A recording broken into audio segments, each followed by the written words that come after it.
Chiranjeevi career లో ఎన్ని సినిమాలైనా ఉండొచ్చు కానీ జగదేక వీరుడు అతిలోక సుందరి మాత్రం అత్యంత ప్రత్యేకం. కేవలం మెగాస్టార్ కెరియర్ లో మాత్రమే కాదు, తెలుగు ఇండస్ట్రీలో ఎప్పటికీ మరుపురాని మరుపులేని చిత్రరాజం. ఎన్నో ఏళ్ల తెలుగు సినిమా చరిత్రలో తనకంటూ ప్రత్యేకమైన పేజీని లిఖించింది జగదేక వీరుడు అతిలోక సుందరి. అశ్విని దత్ నిర్మించిన ఈ సినిమాను కె రాఘవేంద్రరావు తెరకెక్కించాడు. 1990 మే 9న విడుదలైన ఈ సినిమా అప్పట్లో ఉన్న తెలుగు సినిమా రికార్డులను తిరగరాసింది. చిరంజీవి సినిమా ఇండస్ట్రీ హిట్ కావడం పెద్ద విశేషం కాదు, కానీ అప్పట్లో ఉన్న పరిస్థితులన్నింటినీ దాటుకుని ఈ సినిమా సృష్టించిన సంచలనం గురించి తరాలు చెప్పుకుంటారు.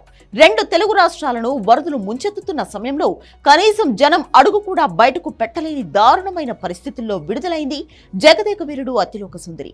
ఈ సినిమా కోసం తన ఆస్తులు మొత్తం అమ్మేశాడు నిర్మాత అశ్విని దత్. ఇది గాని ఆడకపోతే కుటుంబం మొత్తం ఆత్మహత్య చేసుకోవడం తప్ప మరొక శరణ్యం లేదు అని భయంలోకి వెళ్లిపోయాడు అశ్విని దత్. అలాంటి పరిస్థితుల్లో విడుదలైన జగదేక వీరుడు అతిలోక సుందరి సినిమాను మోకాళ్లలోతు నీళ్లలో కూర్చుని మరీ చూశారు ఆడియన్స్. సినిమా హాల్స్ లోకి నీళ్లు వస్తున్నా కూడా చిరంజీవి ప్రభంజనం ముందు వర్షాలు అస్సలు కనిపించలేదు. రోజు రోజుకు వసూళ్లు పెరుగుతూ అప్పుడున్న ఒక రికార్డును కూడా వదిలిపెట్టలేదు జగదేక వీరుడు. చిరంజీవి ఇమేజ్ రెండింతలు చేసింది ఈ సినిమా. జగదేక వీరుడు అతిలోక సుందరి రూపొందడం వెనుక చాలా కథలు ఉన్నాయి. అప్పటికి రాఘవేంద్రరావు వరుస ఫ్లాపుల్లో ఉన్నాడు. అలాంటి సమయంలో అశ్విని దత్ తనకు ఓ సినిమా చేసి పెట్టాలని రాఘవేంద్రరావును అడగడం, ఆయన ఓకే అనడం జరిగిపోయాయి. కానీ ఆయనకు మామూలు సినిమా కాదు, తెలుగు సినిమా చరిత్రలో ఎప్పటికీ నిలిచిపోయే సినిమా కావాలి అని దర్శకేంద్రుణ్ణి అడిగాడు అశ్విని దత్.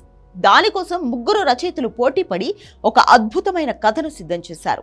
దేవకన్య భూమి మీదకు వచ్చినప్పుడు ఉంగరం చేజార్చుకుని అది హీరోకు దొరకడం అనే లైన్ సిద్ధం చేశారు. సోషియో ఫ్యాంటసీలో అప్పటి వరకు తెలుగు ప్రేక్షకులు చూడనటువంటి అద్భుతమైన విజువల్ ఎఫెక్ట్స్, భారీ సెట్లతో జగదేక వీరుడు అతిలోక సుందరి తెరకెక్కించాడు రాఘవేంద్రరావు. అతిలోక సుందరి పాత్రకు శ్రీదేవి ప్రాణం పోసింది. ఇక రాజు పాత్రలో చిరంజీవి ఎప్పటికీ మర్చిపోలేని పెర్ఫార్మెన్స్ చేశాడు. తీరా అంతా సిద్ధమైపోయి సినిమా విడుదలైన తర్వాత భారీ వర్షాలు ఆంధ్రదేశమంతా కురుస్తున్నాయి. దాంతో పడిన కష్టమంతా బూడిదలో పోసిన పన్నీరే అవుతుందని దర్శక నిర్మాతలు కంగారు పడుతున్న వేళ మంచి సినిమా వస్తే ఎలాంటి పరిస్థితుల్లో అయినా చూస్తామని తెలుగు ప్రేక్షకులకు మరోసారి భరోసా ఇచ్చారు. దాని ఫలితమే జగదేక వీరుడు అతిలోక సుందరి థియేటర్లలో ఏడాది ప్రయాణం. మెగాస్టార్ చిరంజీవి దెబ్బకు అన్ని రికార్డులు కదిలిపోయాయి. సినిమా వచ్చి 35 సంవత్సరాలు అవుతున్నా కూడా ఇప్పటికీ జగదేక వీరుడు అతిలోక సుందరి సినిమాకు అదే క్రేజ్ ఉంది.